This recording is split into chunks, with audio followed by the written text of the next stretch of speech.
A storm, 18 lost animals, a pregnant dog, a lost girl, a broken car, and CPR. Chapter 1. A Storm of Bad News. The aroma of Jenny's famous blueberry pancakes usually filled the kitchen with joy, but this morning a different kind of tension hung in the air. Jack, a man whose hands were more accustomed to wrenches than worry, looked uncharacteristically somber as he pushed his nearly full plate aside.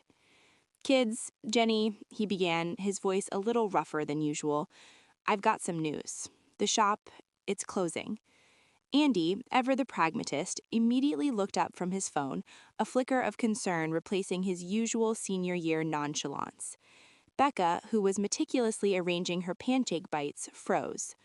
"Mr. Henderson made some bad calls," Jack continued, rubbing the back of his neck. "He's letting us finish the current jobs, then that's it. The shop's done." A stunned silence fell over the table, broken only by the distant bleating of a goat. The news hung heavy, threatening to overshadow even the golden syrup on their plates. 3 years ago, moving to this hobby farm, a place teeming with the life Becca had so passionately advocated for, had been a fresh start, a way to be closer to Jenny's ailing father. Now, it felt like their carefully constructed world was teetering. Before anyone could fully process the bombshell, Jenny's phone vibrated, an insistent ring shattering the quiet. She picked it up, her brow furrowing as she listened. "Yes, Mary? What? Are you sure?" Her eyes met Jack's, a new kind of alarm replacing the previous shock. "Our horses? In your field?" She hung up, her face a mix of disbelief and rising panic. "Mary thinks our horses are in her back field. There must have been a break in the fence." Jack shot out of his chair, the instinct for immediate action kicking in. "The storm last night," he muttered, already heading for the back door. "I didn't even think to check the far pasture this morning before I let the gang out to graze." Andy and Becca, galvanized by the double dose of unsettling news, were right behind them. The morning air, usually crisp and invigorating, now carried a note of urgency. They dashed out, their boots thudding on the damp earth. The farm, usually a symphony of contented animal sounds, seemed to hold its breath. As they neared the back fence line, the extent of the damage became clear. A massive oak branch, heavy with last night's rain, had snapped off, tearing a significant section of their post and barbed wire fence clean down. The gaping hole in the fence was a stark testament to the storm's fury. Becca, with her heart pounding, immediately turned and sprinted back towards the barn, her mind racing through the mental inventory of their beloved animals. The family waited. They began moving the massive branch off the broken fence, a knot of worry tightening in each of their chests. A few tense minutes later, Becca reappeared, slightly out of breath, her face grim. "Okay," she announced, her voice a little shaky. "Our 3 horses, 5 Manx sheep, 6 goats, and 4 Highland cows are unaccounted for." A collective sigh escaped the family. The sheer number of missing animals made the situation feel even more daunting. Jack, ever the leader, took charge. "All right, we'll split up. We need to cover as much ground as possible. Andy, you take the northern perimeter, check along Miller's Creek. Becca, you head west, towards the old logging trail. Jenny, you stay closer to the house, check the lower pastures in the orchard. I'll go east, towards the highway after I patch the fence." With a shared nod of determination, the 4 family members fanned out, each disappearing in a different direction. The urgency of the situation spurred them on. Their calls of, "Here, animals," echoed across the fields. Chapter 2. West with Becca. Becca moved with a purpose, her eyes scanning the ground for hoof prints, her ears straining for the familiar sounds of their livestock. She didn't expect this search to lead to an additional journey, but as she navigated a particularly dense thicket bordering their property, she heard a faint, distressed whimper. Pushing aside a curtain of thorny brambles, she discovered a dog, its black and white fur matted and dirty, whimpering softly as it struggled to free itself from the thorny embrace of the bushes. The dog, likely a border collie, had no collar or tags, its ribs showing faintly beneath its swollen belly, a pregnant belly. Becca's immediate concern for their farm animals momentarily shifted. Her aspiring veterinary heart took over. Gently, carefully, she began to untangle the dog from the thorny prison, her soothing murmurs calming the frightened animal. Once freed, the dog, though clearly exhausted, leaned into Becca's touch, its tail giving a weak wag. Knowing the dog needed immediate attention, especially in her pregnant state, Becca made a quick decision. Their own animals could wait a little longer. She led the weary dog back to the house, loaded the dog into the back of one of their old pickup trucks, and headed straight to the local veterinary clinic. At the clinic, Dr. Evans immediately took the dog in. Becca explained how she found her, expressing her concern for both Mom and the litter. She is dehydrated and probably malnourished. I think she will need some IV fluids and vitamins. Dr. Evans, impressed by Becca's quick thinking and compassion, smiled. You seem to have a knack for this. Becca blushed as she replied, I have learned a lot about animal care when we moved to the farm, and I want to be a veterinarian someday myself. You know, Dr. Evans said, we're always looking for dedicated young people who love animals as much as you do. We have a summer internship program here. If you're interested, I'd be happy to have you. Becca's eyes lit up. Despite the worries about their missing farm animals and their family's financial struggles, a spark of hope ignited within her. Really? I'd love that, she exclaimed, a genuine smile finally gracing her face. It was an unexpected turn, a small ray of sunshine in what had been a very cloudy day. I'll be back to pick her up tomorrow, but let me know if you need anything else from me. Chapter 3. North with Andy.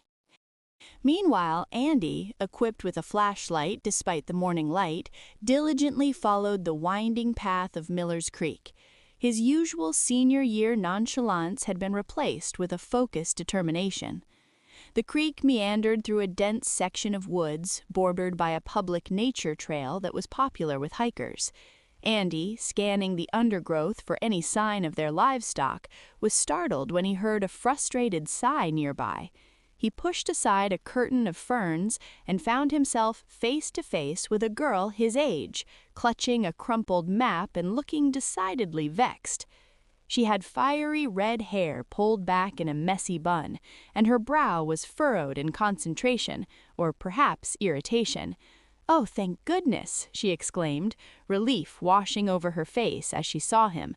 "I'm so lost. This trail map is useless, and my phone died an hour ago." Andy, momentarily speechless, felt his cheeks flush as a familiar awkwardness, one that always lingered, especially during social interactions, washed over him. He mumbled, Lost? What are you looking for?" "The waterfall," she replied, pointing vaguely deeper into the woods. "Supposed to be a scenic overlook. I thought it would be a nice hike, but I've been walking in circles for ages." She extended a hand. "I'm Madison, by the way." "Andy," he managed, shaking her hand, his palm surprisingly sweaty. He recognized her then. She was a new student at their high school, having just moved to town. He'd seen her in the hallways, but had never dared to speak to her. "Well, Andy," Madison said, a slight smile playing on her lips, "any chance you know how to get out of this labyrinth, or even better, how to get to this elusive waterfall?" Andy, despite his initial awkwardness, felt a strange sense of confidence bloom. He knew these woods like the back of his hand. "Yeah, I can get you to the waterfall. It's actually not far from here, and then I can point you back to the main trail entrance." He paused, remembering his mission. "But I'm actually looking for some lost animals from our farm. You haven't seen any cows, Manx sheep, goats, or horses, have you?" Madison giggled, a bright, melodic sound. "Farm animals? No, definitely no farm animals. Just a lot of very energetic squirrels that seem to be mocking me." She smirked. "Lead the way, then, intrepid animal tracker." As they walked, Andy found himself surprisingly at ease. He pointed out different trees, explained the sounds of various birds, and even told her a few anecdotes about the transition to living on the farm.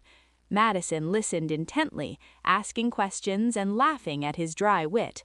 They discovered she was just as passionate about camera work as he was about mechanics, and they found common ground discussing camera lenses and electrical parts. They reached the waterfall, a shimmering cascade of water over moss-covered rocks, and Madison gasped, pulling out a small, old-fashioned camera from her backpack.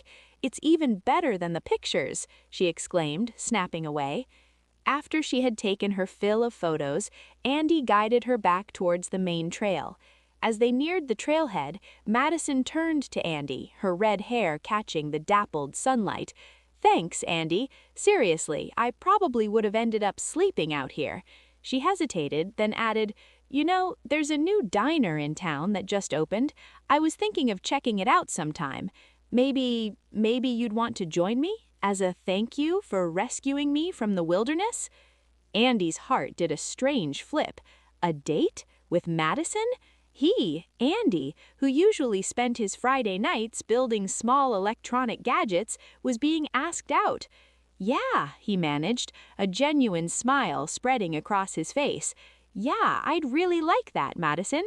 She gave him her number, and as Madison walked off towards the parking lot, Andy felt a lightness in his step he hadn't experienced in a long time.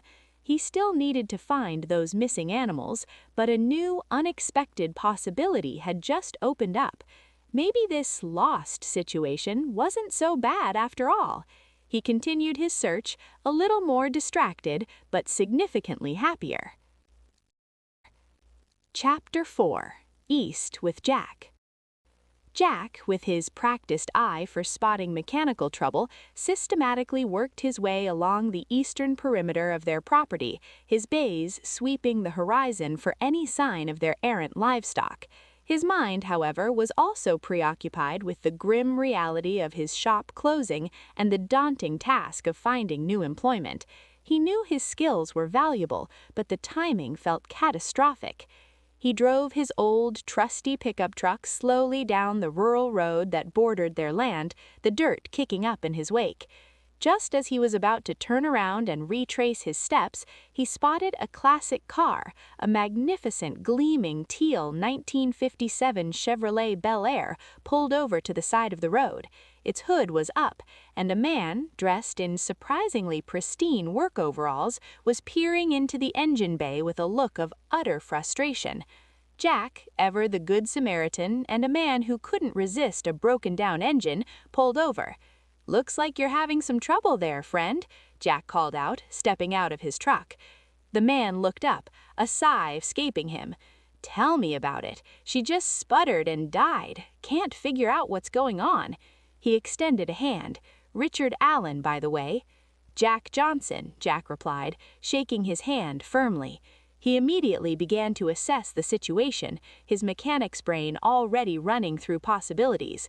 He leaned over the engine, his experienced hands probing, his nose sniffing for telltale signs of trouble. Within minutes, he pinpointed the issue, a loose fuel line. "Looks like a simple fix," Jack announced, pulling a wrench from his toolbox in the back of his truck. "Give me a minute."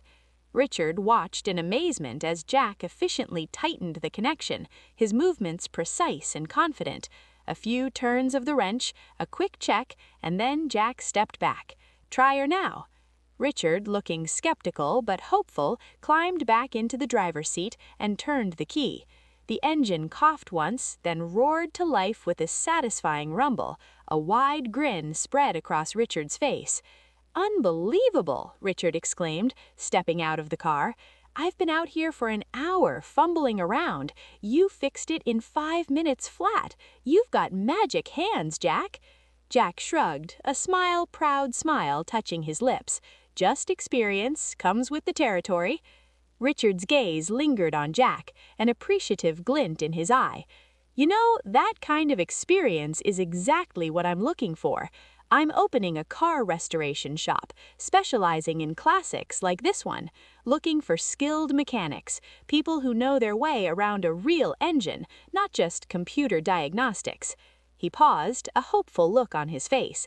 "I've been interviewing people all week, and no one has impressed me as much as you just did. Jack, I'm offering you a job, on the spot." Jack's jaw almost dropped. A car restoration shop?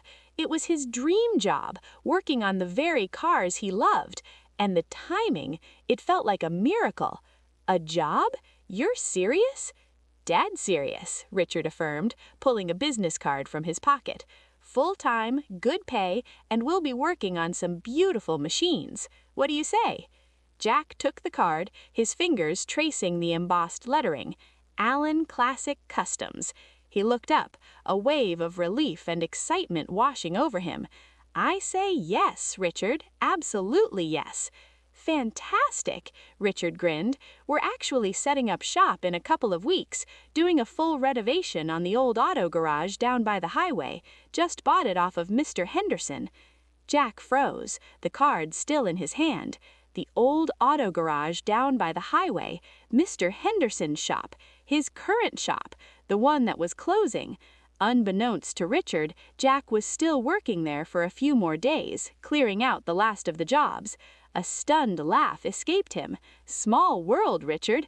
I actually work for Mr. Henderson, and he just told us about the sale. Your timing couldn't have been better. I look forward to working with you. The irony was almost poetic.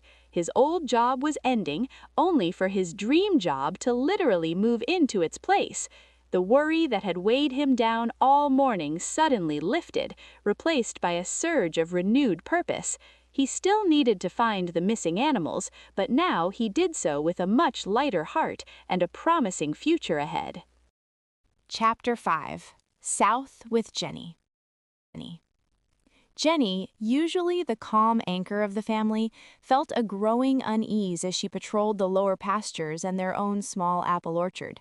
The blueberry pancake aroma now felt like a distant memory, replaced by the scent of damp earth and the nagging worry for their missing animals and the underlying fear of their uncertain future. She called out for the animals, her voice carrying on the gentle breeze, but only silence answered. As she entered their neighbor, Mr. Abernathy's expansive apple orchard, she spotted a figure slumped against the trunk of an old apple tree. It was one of Mr. Abernathy's field hands, a young man named Alex, whom she often saw working around the property. He was clutching a bloody arm, his face pale and contorted in pain. Jenny's maternal instincts, combined with her years of being a quick-thinking wedding planner, kicked in instantly. She rushed towards him. "Alex, are you okay? What happened?" He looked up, his eyes glazed with pain. "Fell from the ladder," he gasped, his voice weak. "Hit my shoulder. Can't feel my arm." Jenny immediately assessed him. His left arm was clearly broken with exposed bone that he had covered with a handkerchief to try and stop the bleeding. His breathing was shallow, his skin clammy, and his color was worsening rapidly. A grim realization struck her. He was in shock from blood loss. Her mind raced. Her car was back at the house, a good 15-minute walk away. There was no time. "I'm calling 911, Alex," she announced, her voice firm despite the rising panic in her chest. She pulled out her phone, her fingers fumbling slightly as she dialed and placed the call on speaker. She calmly explained the situation to the dispatcher as she found a stick and took off her flannel overshirt to make a tourniquet. As she was giving their precise location in the orchard, Alex's eyes fluttered, his grip on his arm loosened, and he slumped further against the tree. "Alex?" Jenny called out, a jolt of terror shooting through her. She quickly checked for a pulse. Nothing. His chest wasn't rising. He had lost consciousness, and his heart had stopped. Without a second thought, Jenny knew what she had to do. Years ago, she had taken a CPR course, just in case, she'd told Jack. Now that training was critical. "Okay, dispatcher, he's stopped breathing and has no pulse," she stated, her voice tight with adrenaline but steady. "I'm starting CPR." She pulled him flat on the ground and positioned herself, interlocking her hands, and began chest compressions, counting rhythmically, pushing down firmly just as she had been taught. 1, 2, 3, 4. She breathed into his mouth, then resumed compressions.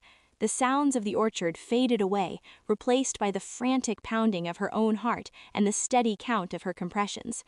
Minutes stretched into an eternity. Her arms began to ache, sweat beaded on her forehead, but she didn't stop. She focused solely on the rhythm, on the hope that each compression brought. She vaguely heard the distant wail of sirens growing louder, a sound she had never been so grateful to hear. Finally, the paramedics burst through the trees, their equipment cases rattling. "We're here," one of them called. Jenny, exhausted but relieved, moved aside, letting them take over. They quickly attached a defibrillator, administered oxygen, and worked with practiced efficiency. After what felt like another lifetime, one of the paramedics looked up, a glimmer of relief in his eyes. "We've got a pulse. It's weak, but it's there. Good job, ma'am. You saved his life." Jenny collapsed onto the damp grass, tears welling in her eyes, not of sadness but of immense relief and the lingering shock of what had just transpired. Her hands trembled, but her heart swelled with a profound sense of purpose. She hadn't found any of their missing animals yet, but she had found something far more precious. Chapter 6. The Reunion. As the ambulance sped away, carrying a now stable Alex to the hospital, Jenny took a moment to compose herself. Her arms still ached, and her adrenaline slowly began to subside, leaving her feeling profoundly drained. But the relief of saving a life mingled with the persistent worry for their missing animals. She knew the others were still out there searching, likely as anxious as she was. After a few minutes, while she was still resting and processing what just occurred, she heard rustling noise coming towards her. Before she could turn around, something nudged her. She looked up. There was bananas, berries, sushi, beans, pumpkin, and potato, their 6 goats. Crawling to her feet, she began the arduous task of herding them back towards home. Meanwhile, Andy, still buzzing from his unexpected encounter with Madison, continued his search along Miller's Creek. He was almost ready to give up on his section when he spotted something out of place near a small rocky outcrop, a flash of fur. He crept closer, his heart thumping, and there, nestled in a secluded hollow, were the 5 Manx sheep, looking a little bewildered but otherwise unharmed. They had found a patch of particularly lush clover and were quietly munching away. Andy began to gently herd them back towards the farm. Becca, having successfully delivered the pregnant dog to the vet with a promise to come back later for her and secured her internship, felt a renewed sense of purpose. She had taken a slightly different route back, following the old logging trail that wound through a thick section of pine forest. She hadn't seen any of their animals, and a fresh wave of disappointment was beginning to set in. Just as she was about to turn back towards the main road, she heard the unmistakable lowing of a cow. Her head snapped up, and she pushed through a thick curtain of pines.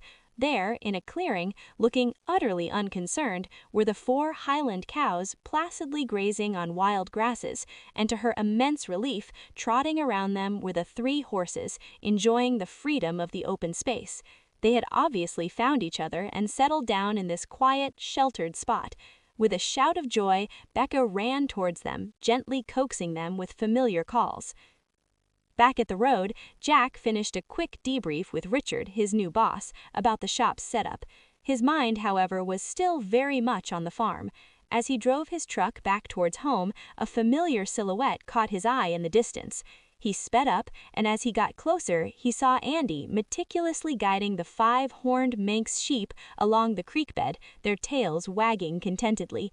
Jack let out a whoop of relief, pulling over and jumping out of his truck to help them. Just as they were getting the sheep through the temporary gate that Jack had rigged, they saw another group of animals approaching. As they drew closer, Jack saw that Becca had fashioned ropes for the horses out of the truck's tie-downs that were kept in the back for hauling hay bales. She was leading the horses as she herded the cows. As Becca herded the cows into the pasture and released the horses, all of their phones chimed with a text in the family group chat. It was Jenny. "I found the goats, but I cannot get them to leave the orchard. Can one of you come get us?" "I'll come get you, Mom," Becca typed quickly, already heading for Jack's truck. She hopped in, started the engine, and put it in gear, kicking up a small cloud of dust as she sped towards Mr. Abernathy's orchard. When she arrived, Jenny looked thoroughly exasperated. The 6 goats were indeed scattered throughout the rows of apple trees, blissfully munching on fallen fruit and ignoring Jenny's increasingly desperate pleas. "They just won't budge," Jenny sighed, running a hand through her hair. "They love these apples." Becca grinned. "Don't worry, Mom, I've got a plan." She grabbed an empty bucket from the back of the truck and found a few particularly juicy-looking apples on the ground. She started walking towards the fence line, shaking the bucket and calling out, "Goaties, fresh apples, come and get 'em." Slowly, one by one, the greedy goats began to follow the enticing sound and smell. Bananas, always the most food-motivated, was the first to trot out, followed by the rest. Becca led them directly to the back of the truck, where she and Jenny gently lifted them into the truck bed, securing the tailgate. With all the goats safely loaded, Becca drove them back to the farm, where Jack and Andy helped them unload the goats into their mended pasture. Chapter 7. The debrief. Finally, the sun began to dip below the horizon, painting the sky in hues of orange and purple. The family, utterly exhausted but with a shared sense of accomplishment, slowly made their way back to the kitchen. The soggy remains of their blueberry pancakes sat forlornly on the table, a stark reminder of the chaotic morning. "Well," Jack said, rubbing his tired eyes, "that was certainly a day." Jenny let out a weary laugh. "Understatement of the year, honey. I think we've earned a break from cooking." Andy, already on his phone, piped up, "Pizza?" A chorus of agreement met his suggestion. As they waited for their order, the family sat around the table, a comfortable silence settling between them, occasionally punctuated by anecdotes from their individual adventures. Becca recounted her vet clinic visit that resulted in a new addition to the family and the internship offer, her eyes bright with excitement. Andy, surprisingly, shared a few details about Madison, a shy smile playing on his lips. Jack, with a twinkle in his eye, told them about Richard and the classic car restoration job, the irony of it not lost on anyone. And Jenny, though she downplayed the intensity, quietly told them about saving Alex's life and performing CPR until the paramedics arrived. When the pizza arrived, hot and steaming, the family raised their slices in a silent toast.